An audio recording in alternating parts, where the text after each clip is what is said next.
అదరగొట్టే కారం రంగు రుచి ఆచి కారం పొడి. జూబ్లీహిల్స్ అభ్యర్థుల భవితవ్యం మరికొన్ని గంటల్లో తేలనుంది. యూసఫ్గూడ కోట్ల విజయభాస్కర్ రెడ్డి ఇండోర్ స్టేడియంలో ఉదయం 8 గంటలకు లెక్కింపు ప్రారంభం కానుంది. అయితే లెక్కింపు కేంద్రం వద్ద 144 సెక్షన్ కూడా అమల్లో ఉంటుంది. స్టేడియంలో ఒక వరుసకు 21 టేబుళ్ల చొప్పున 2 వరుసల్లో 42 టేబుళ్లను ఏర్పాటు చేస్తారు. ఒక్కో రౌండ్ కు 42 పోలింగ్ కేంద్రాలకు సంబంధించిన ఈవీఎంల ఫలితం వెల్లడవుతుంది. మొత్తం 407 పోలింగ్ కేంద్రాల ఫలితాలు వెల్లడయ్యే వరకు 10 రౌండ్లలో ఓట్లను లెక్కిస్తారు.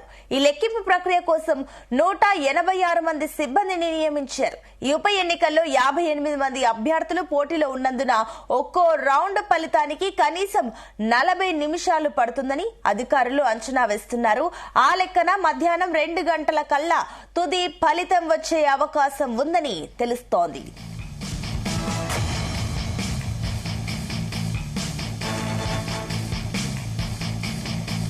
ఇక ఇళ్ల వద్ద వేసిన 103 బ్యాలెట్ ఓట్లతో ఉదయం 8 గంటలకు లెక్కింపు మొదలవుతుంది. 10 నుంచి 20 నిమిషాల్లో వీటి ఫలితాన్ని నిర్ణయిస్తారు. ప్రతి టేబుల్ వద్ద ప్రతి అభ్యర్థి తరపున ఒక్కో ఏజెంట్ ఉండొచ్చు. వారి సమక్షంలోనే ఈవీఎంలపై ఉండే సీళ్లను తొలగించి రిజల్ట్ మీటర్ను నొక్కుతారు. ఇక అభ్యర్థుల వారీగా వచ్చిన ఓట్లన్నీ కలిపితే సంబంధిత పోలింగ్ కేంద్రంలో నమోదైన పోలింగ్ శాతానికి సరిపోవాలి. ఇక అభ్యంతరాలపై ఏజెంట్లు ఫిర్యాదు చేస్తే కౌంటింగ్ సూపర్వైజర్, రిటర్నింగ్ అధికారి కలిసి విచారిస్తారు. ఇక ఈ ఓట్ల లెక్కల్లో వ్యత్యాసం తేలితే మాత్రం రిటర్నింగ్ అధికారి ఆ పోలింగ్ కేంద్రానికి సంబంధించిన వివిప్యాట్ డబ్బాలోని చీటీలను గుర్తులుగా వారీగా లెక్కిస్తారు. ఇక ఎలాంటి ఫిర్యాదు లేకుంటే కౌంటింగ్ అబ్జర్వర్ ఆ రౌండ్ కు సంబంధించిన ఫలితాన్ని కేంద్ర ఎన్నికల సంఘం వెబ్సైట్ లో నమోదు చేస్తారు. అన్ని రౌండ్లు పూర్తయ్యాక రిటర్నింగ్ అధికారి తుది ఫలితాన్ని వెల్లడించి విజేతకు ధృవపత్రం అందజేస్తారు.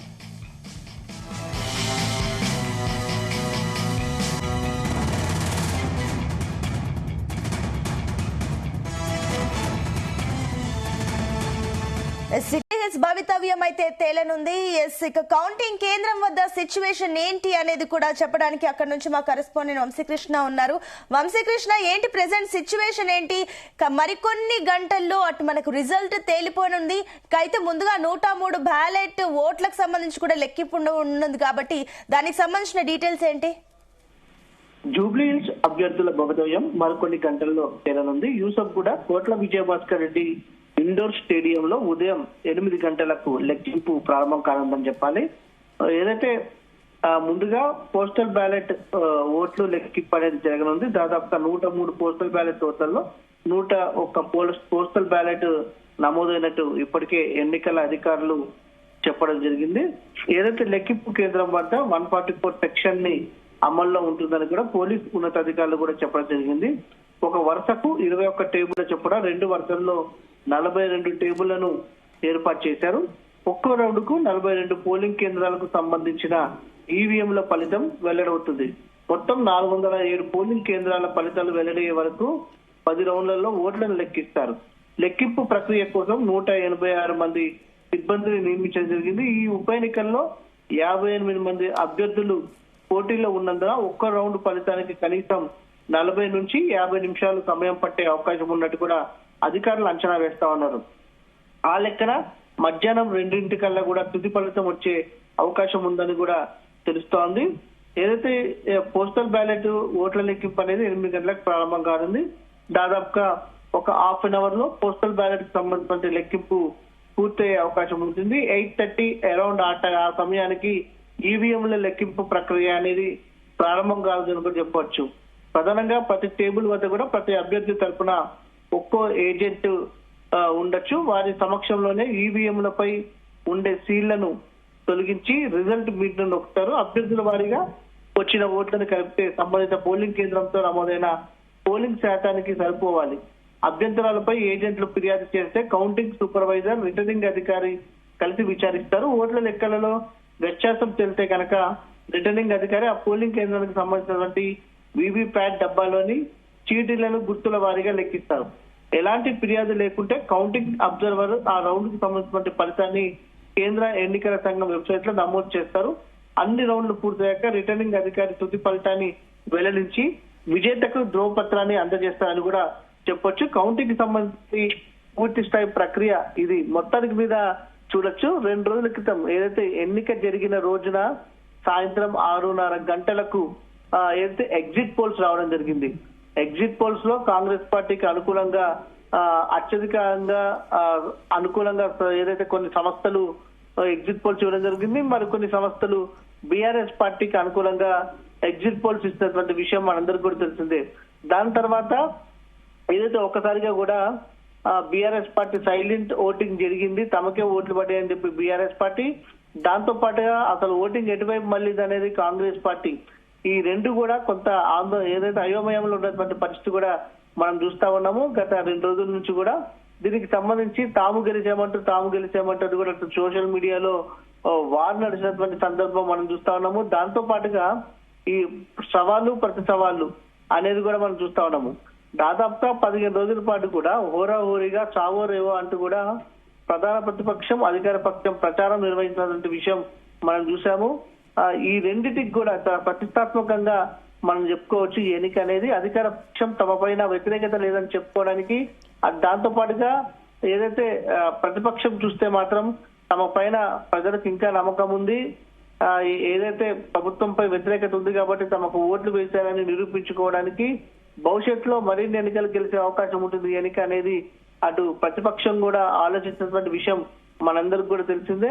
ఒక రకంగా ప్రచారం నిర్వహించిన తర్వాత ఎన్నిక సందర్భంగా కూడా స్వల్ప ఉద్రిక్తలు జరిగినటువంటి విషయం కూడా మనందరికి కూడా తెలిసిందే.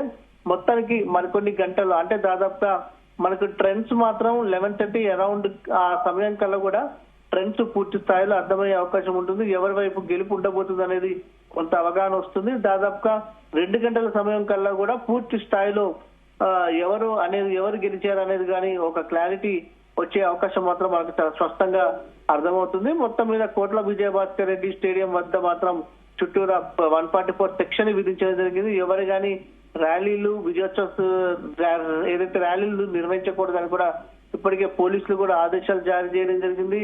మరి కాసేపట్లో పోస్టల్ బ్యాలెట్ లెక్కింపు తోటి ఓట్ల లెక్కింపు ప్రక్రియ అనేది ప్రారంభం కానుంది. అయితే వంశీ, ఇప్పుడు ఏదైతే పోస్టల్ బ్యాలెట్స్ ఏదైతే ఉందో రిజల్ట్ అది కూడా కీలకంగా కాబోతుందని అనుకోవచ్చు. ఎందుకంటే కూడా ఎక్కువగా ఉద్యోగులు ఏదైతే ఆన్ డ్యూటీ ఉన్న వాళ్ళు అండ్ అదే విధంగా ఏదైతే వృద్ధులు కానివ్వండి కేంద్రం వరకు రాని వాళ్ళు కూడా ఈ పోస్టల్ బ్యాలెట్ విధానాన్ని యూజ్ చేసుకునే అవకాశం ఉంది కాబట్టి వీళ్ళు కూడా కీ రోల్ అయ్యే ఛాన్సెస్ ఉన్నాయి రిజల్ట్ డిసైడ్ చేసే దాంట్లో. ఖచ్చితంగా పోస్టల్ బ్యాలెట్ కి సంబంధించి కూడా చూస్తే ఎవరైతే పోస్టల్ బ్యాలెట్ వేయడం జరిగిందో వృద్ధులు ఉన్నారో వారికి సంబంధించిన ఓట్లు కూడా కీలకంగానే చెప్పవచ్చు. ఎందుకంటే పోరు అనేది ఇరు అధికార పక్షం కావచ్చు, దాంతో పాటుగా ప్రధాన ప్రతిపక్షం మధ్య కావచ్చు కొంత హోరాహోరీగా జరిగినటువంటి విషయం మనందరికీ తెలుస్తుంది. కొన్ని డివిజన్లలో కూడా హోరాహోరీగా జరిగింది. ఈ ఓట్లు కూడా ప్రతి ఒక్క ఓటు కూడా చాలా కీలకంగా చెప్పాలి. గెలుపు అవకాశాల పైన కొంత ప్రభావం చూపే అవకాశం ఉంటుందనేది కూడా మనకు అర్థమవుతా ఉంది. ఎందుకంటే ఇప్పటికే డివిజన్ల వారీగా నమోదైనటువంటి పలు ప్రాంతాలలో ఓటింగ్ పర్సంటేజ్ సందర్భంగా చూస్తే మాత్రం కొంత ఓరాఓరిగా జరిగిందని మాత్రం కొంత అనిపిస్తా ఉంది. ఈ పోస్టల్ బ్యాలెట్ ఓట్ల లెక్కింపు కూడా కొంత కీలకం అనేది కూడా మనం చెప్పవచ్చు. అయితే వంశీ, ఇప్పుడు ఏదైతే కౌంటింగ్ కేంద్రం బయట సిచ్యువేషన్ ఏంటి, అక్కడ ట్రాఫిక్ కి సంబంధించి ఇప్పుడు యూసఫ్ కూడా మెట్రో స్టేషన్ కిందే ఉంది కాబట్టి అక్కడ ఏంటి సిచ్యువేషన్, ట్రాఫిక్ కి సంబంధించి ఏమైనా మళ్లింపు కానీ అలాంటి ఏమైనా డైవర్షన్స్ ఏమైనా చేస్తున్నారా?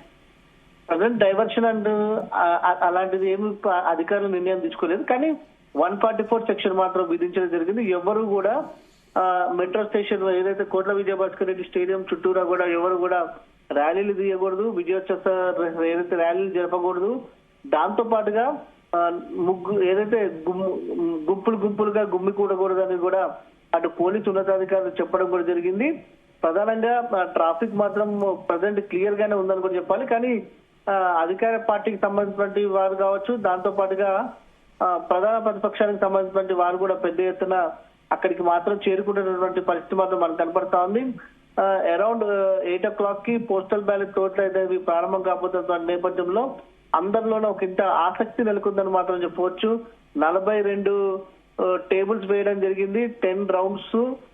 మొత్తం మీద ఈ ప్రక్రియ మొత్తం కూడా పూర్తి కావడానికి దాదాపుగా మధ్యాహ్నం 2 గంటలు అయ్యే అవకాశం ఉన్నటువంటి నేపథ్యంలో ప్రతి ఒక్కరు చాలా ఆసక్తిగా ఉన్నారు. కేవలం తెలంగాణనే కాకుండా రెండు తెలుగు రాష్ట్రాల ప్రజలు కూడా చాలా ఆసక్తిగా చూపిస్తున్నటువంటి సందర్భం కూడా మనకు కనిపిస్తోంది. ఇప్పటికే 100 కోట్ల బెట్టింగ్ అనేది కూడా జూబ్లీ హిల్స్ ఉప ఎన్నికపై జరిగిందని అంటే మనం అర్థం చేసుకోవచ్చు ఎంత క్రేజ్ ఉందనేది కూడా మనకు చాలా స్పష్టంగా అర్థమవుతా ఉంది. మొత్తం మీద చూడాల్సిన అవసరం ఉంది. అటు ఎవరి వైపు విజయం ఉండనుంది, జూబ్లీ ప్రజలు ఎవరి వైపు ఓటు వేశారనేది కూడా మనకు మరికొన్ని గంటల్లో తేలే అవకాశం కనిపిస్తుంది. అయితే ఈ కౌంటింగ్ ప్రక్రియ ఏదైతే అబ్జర్వ్ చేయడానికి ఆ పార్టీల వారికి ఎవరినైతే ఏజెంట్లుగా నియమించారో, బీఆర్ఎస్ కి సంబంధించి ఏజెంట్లుగా ఎవరున్నారా అండ్ కాంగ్రెస్ కి సంబంధించి ఎంతమందిని ఏజెంట్లుగా కేటాయించడం జరిగింది? కాంగ్రెస్ పార్టీకి చెందినటువంటి ఒక్కొక్క టేబుల్ కు ఒక్కొక్క ఏజెంట్ ఉండగా దాంతో పాటుగా అభ్యర్థి కూడా పూర్తి స్థాయిలో పరిశీలన చేస్తారు. వీరి సమక్షంలోనే అటు ఏదైతే వివిప్యాట్ సీల్స్ అనేవి ఓపెన్ చేస్తారు. దాంతో పాటుగా పోస్టల్ బ్యాలెట్ ఓట్లు అనేది కూడా వీరి సమక్షంలోనే, కేవలము అధికార పక్షం కావచ్చు ప్రతిపక్షానికి సంబంధించిన వాళ్ళే కాకుండా ఎవరైతే 58 మంది ఇతర అభ్యర్థులు ఉన్నారో వాళ్ళందరి సమక్షంలోనే అటు పోస్టల్ బ్యాలెట్ ఓట్ల లెక్కింపు అనేది జరుగుతుంది. దాంతో పాటుగా వివిప్యాట్స్ లెక్కింపు అనేది కూడా ఏదైతే జరగనుంది, దీనికి సంబంధించి కూడా ఇప్పటికే అధికారులు ఏర్పాట్లు చేయడం జరిగింది. కేవలం ఏజెంట్స్ దాంతో పాటుగా అభ్యర్థి కేవలం వీరిద్దరిని మాత్రమే తాము అటు కౌంటింగ్ సెంటర్ లోకి ఎలో చేస్తామనేది కూడా ఇప్పటికే జిల్లా ఎన్నికల అధికారులు స్పష్టం చేసినటువంటి సందర్భం కూడా మనం చూస్తా ఉన్నాము. మొత్తం మీద మరి కాసేపట్లో ఏదైతే ఓట్ల లెక్కింపు ప్రక్రియ అనేది ప్రారంభం కాబోతున్నారు. అయితే వంశీ, ఇప్పుడు నిన్న ఏదైతే ఆల్రెడీ కేటీఆర్ కానీ హరీష్ రావు కానివ్వండి ఆల్రెడీ అక్కడ ఏదైతే కేంద్రం దగ్గర ఉన్న ఏజెంట్స్ కి సంబంధించి కొన్ని దిశానిర్దేశం కూడా చేసినట్లు సమాచారం అందుతుంది. అంటే ఏజెంట్లు ఏ రకంగా వ్యవహరించాలి, ఏ రకంగా ఉండాలి అనే వాటి గురించి ఏమైనా కీలకంగా సూచనలు చేశారా వాళ్ళకి? అంటే ప్రధాన ప్రతిపక్షమైనటువంటి బీఆర్ఎస్ పార్టీ అటు కేటీఆర్ కావచ్చు హరీష్ రావు కావచ్చు ప్రధానంగా ఏజెంట్స్ కి పలు దిశానిర్దేశం చేయడం జరిగింది. ప్రతి విషయాన్ని చాలా క్షుణ్ణంగా పరిశీలించాలి. వీవీప్యాట్స్ కి సంబంధించి కూడా పరిశీలన చేయాల్సిన అవసరం ఉంటుంది. ప్రతి ఒక్కటి నిఘా ఉంచాలి. ఎందుకంటే కొంత అధికార పక్ష అనుమానాన్ని వ్యక్తం చేస్తా ఉంది. ఎన్నికల సందర్భంలో కూడా అటు బీఆర్ఎస్ పార్టీ పలు ఆరోపణలు చేసినటువంటి విషయం మనం అందుకు తెలిసిందే. అధికార పక్షమైనటువంటి కాంగ్రెస్ పార్టీ రిగ్గింగ్ కి పాల్పడిందని అంటూ బీఆర్ఎస్ పార్టీ ఆరోపణలు చేయడం జరిగింది. ఎంఐఎం సపోర్ట్ తోటి కాంగ్రెస్ పార్టీ ఏదైతే ఈ యొక్క ఘాతకానికి పాల్పడింది అంటూ బీఆర్ఎస్ పార్టీ ఆరోపణలు చేసినటువంటి సందర్భం కూడా మనం చూస్తా ఉన్నాము. ఏదైతే చివరి నిమిషంలో ఓట్లు కూడా వేయించుకున్నారు అనే అంశం పైన కూడా బీఆర్ఎస్ పార్టీ ఎన్నిక రోజున ఆందోళన చేసినటువంటి విషయం కూడా మనందరికి తెలిసిందే. Right Vamsi, thank you for the updates. తెరకొట్టే కారం రంగు రుచి ఆచి కారం పొడి.